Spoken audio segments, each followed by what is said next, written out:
उम्मीदता 78%, उम्मीदता का 78% है। सब लोग ताली बजाते बच्चा का हौसला अफजाई करें।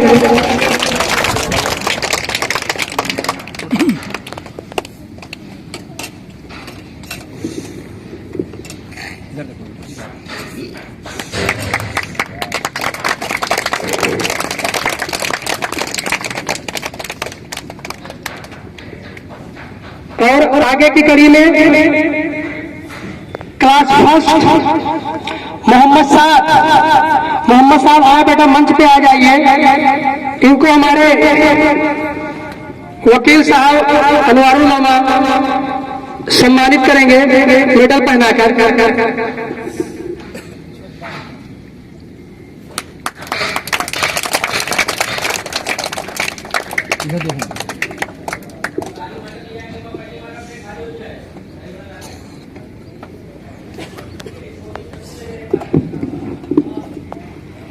अब आगे की कड़ी में क्लास सेकेंड अबूजर सनाब अफजल, इनको हमारे सम्मानीय डॉक्टर जमील साहब आएंगे और मेडल पहना के बच्चों का हौसला बढ़ाएंगे। डॉक्टर जमील साहब इधर देखो।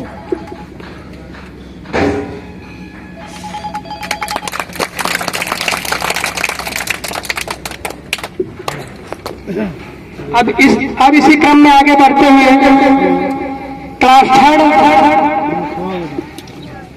मोहम्मद उमर हसन, क्लास थर्ड आया नहीं बच्चा। हमारे सामने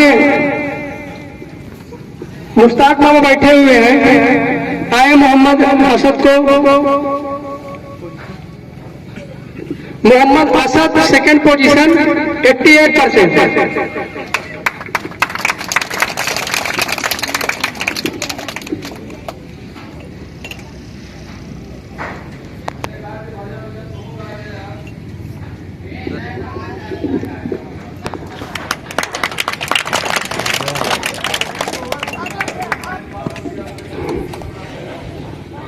ELKG शहर कुरैशी सेकेंड पोजीशन 87%। हमारे सामने मुन्नू भाई बैठे हुए हैं।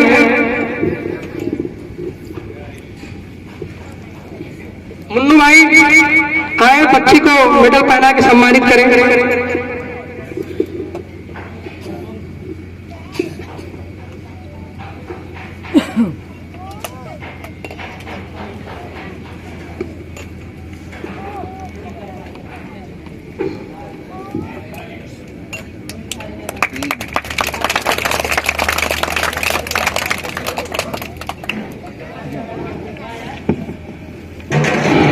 अब प्रोग्राम को आगे बढ़ाते हुए,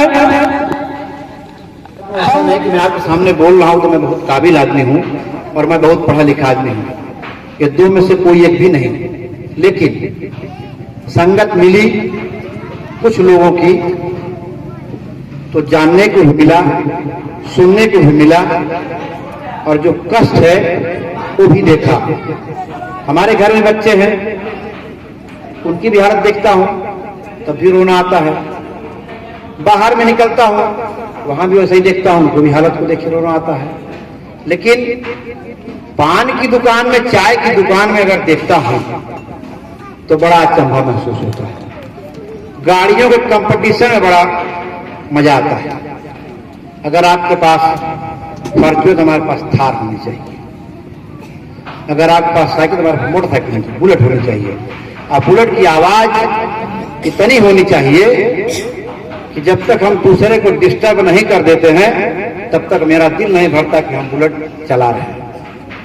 तो हर चीज पे आपको बहुत कॉमन बात बता रहा हूं। मैं फिरोज भाई की तरह MA या डॉक्टर की तरह PhD किया, वकील साहब की तरह उतना पढ़ा लिखा नहीं हूं, लेकिन मैं जब चलता हूं, देखता हूं तो महसूस करता हूं कि ये बहुत जो कॉमन बात है जो गांव में, समाज में है। कंपटीशन बहुत है, लेकिन अगर आप हम लोग इसी कंपटीशन को बदल करके अगर उस जोश उस जज्बात को अगर तालीमी मैदान में ला दें, तो अगर आप हाफिज कुरान हो सकते हैं तो IAS, IPS, WBCS या UPPSC आप क्यों नहीं हो सकते। जहां तक मैं धर्म पे थोड़ी सी बात वहां सब कह दिए हैं, मैं जातिवाद पे विश्वास नहीं करता हूं। ये हम मुसलमान हैं, ये बात मेरा यकीन है, मेरा खुदा कहता है, लेकिन सामाजिक हिसाब से जात अपनी अपनी जगह सब दुरुस्त है। किसी को हमको अधिकार नहीं है कि किसी जात के धर्म को हम बुरा कह दें, लेकिन औरों के यहाँ तालीम क्यों ज्यादा है, हमारे यहाँ तालीम क्यों कम है, हम उनसे किस बात में कम हैं। और पूरी दुनिया में जितने भी धर्म हैं, मैंने आपसे एक बार कहा कि मैं किसी धर्म को मेरा अधिकार नहीं बनता है, और मुझे इस देश की सभ्यता भी नहीं सिखाती कि मैं किसी को बुरा भला कहूं या किसी को छोटा कहूं। लेकिन शायद जो धर्म ग्रंथ है, हमारी जो कुरान है, और भी जितनी इस दुनिया में धार्मिक पुस्तकें विभिन्न धर्मों की हैं, बिटिया आप आ जाओ स्टेज पर, आपका बड़ा देर से इंतजार हो रहा था। ये गांव, ये समाज, ये स्कूल आपका काफी देर से इंतजार कर रहा था, और खुशी इस बात की है कि आप आई। और अनाउंसर महोदय से कहने से पहले मैं कह दे रहा हूं कि आपको सिर्फ जहां तक आप पहुंची हैं उसी इतिहास को आपको बताना है, ताकि यहाँ बच्चे जो चमकते हुए सितारे बैठे हैं, या गार्जियन बैठे हैं, गांव के लोग बैठे हैं, आपके परिवार के लोग बैठे हैं, हम लोग भी आपके ही परिवार के हैं। तो जब हम लोग कुरान पढ़ सकते हैं बिना देखे, तरावी पढ़ सकते हैं 10 दिन में, 30 दिन में, 29 दिन में, तो हम इस किताब को क्यों नहीं पढ़ सकते हैं। ये बहुत बड़ा एक विषय है, और हम बार बार ये कहते हैं कि आप जहां बैठिए वहां पर इस बात की अब चर्चा होनी चाहिए, क्योंकि हम लोग जितनी दूरी पर चले गए हैं, देश, दुनिया, साइंस चांद पर चली गई, और हम लोग चाय की दुकान और पान की दुकान चौराहे पर ही अभी तक हैं, ऐसा हमको महसूस होता है। अब हम बहुत ज्यादा तो न कुछ कह करके, क्योंकि जिसका इंतजार था वो बिटिया रानी हमारे बीच में उपस्थित है। शायद इस गांव का, इस ग्राम सभा की आप गौरव हैं, और आपने जो इतिहास रचा है, और आपने जो इस गांव को, इस समाज को, इस स्कूल को आज जो प्रेरणा देंगी, वो बहुत ही काबिल कबूल होगा। और हम चाहेंगे कि आप लोग इस बिटिया की बात को खूब बढ़िया से सुनेंगे भी, और शायद इस पर अमल भी करेंगे। मैं अब चाहूंगा अजीम जी से कि आप संचालन कर रहे हैं, और इस बिटिया को आवाज देकर माइक पर बुलाइए। महमूद, बहुत बहुत शुक्रिया आपका। अब हमारे बीच में हमारे इसी जमीन की बेटी अफजा आई हुई है। हम अपने यक्षियों मेमोरियल पब्लिक स्कूल की अध्यापिका रुमैसा मैम और सना मैम से आग्रह करेंगे कि वो बुके लेके आए और अफजा मैम का स्वागत करें। रुमैसा मैम, सना मैम, हेलो, कहाँ पहुँचे? ठीक ठीक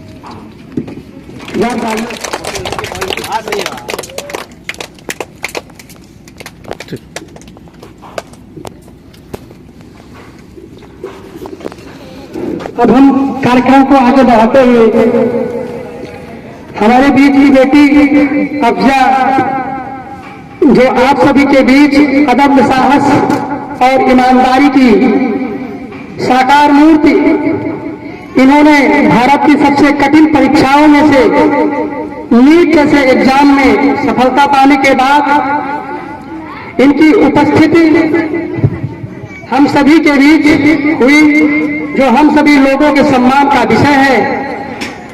एक बार जोरदार तालियों से स्वागत कीजिए अफजा जी का, और हम आवाज देंगे अफजा जी को कि वो माइक पर आए और अपने इस सफर के बारे में कुछ हमारे गार्जियन हैं, बच्चे भी हैं, इनको अपने बारे में बताएं कि कैसा सफर रहा यहाँ तक पहुँचने में। आइए अफजल।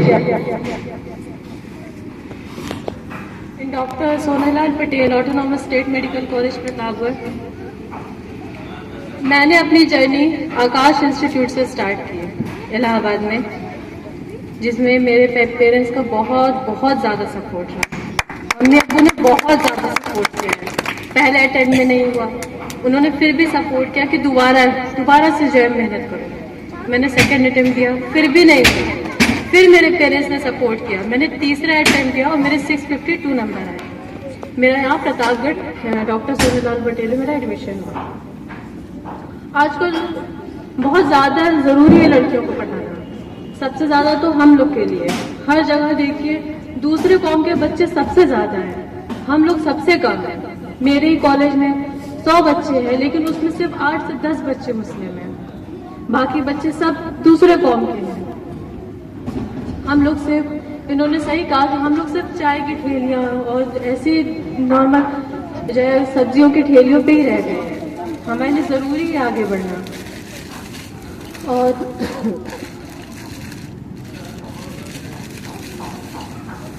और आगे मैं क्या ही कहूँ, बाकी तो बच्चे बहुत छोटे हैं, इनको क्या ही समझाएं। अभी जब तक 9-10 तक नहीं पहुँचेंगे उनको समझ ही नहीं आएगा हमें आगे पढ़ना क्या है।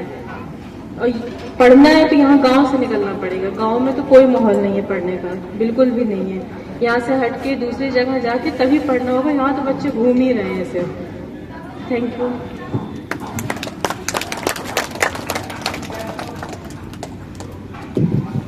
शुक्रिया मैम आपका।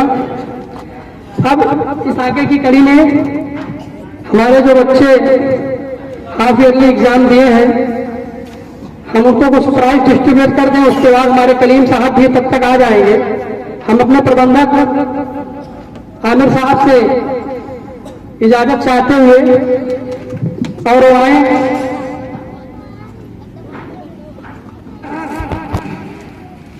तुबा मरियम, मोहम्मद इजहान, तुबा मरियम, अबू सालिम, आशिका बानो, आते रहो बेटा, आ जाओ। अबू सुमामा, हिबा बानो,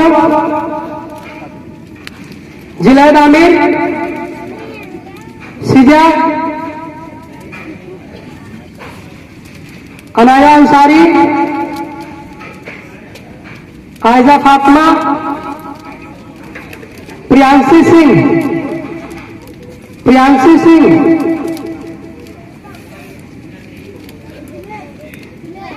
रूहान अहमद,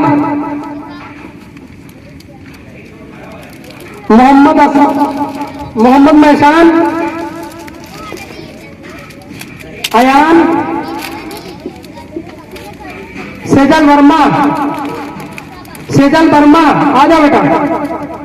सेजल वर्मा, मोहम्मद आलम,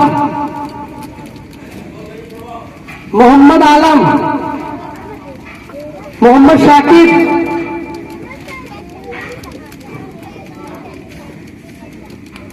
अर्श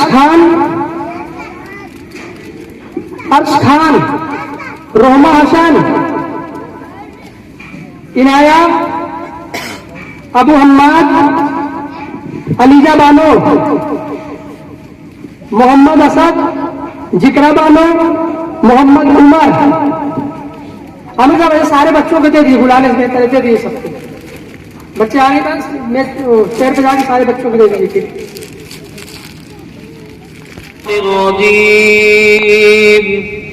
बिस्मिल्लाहिर रहमानिर रहीम।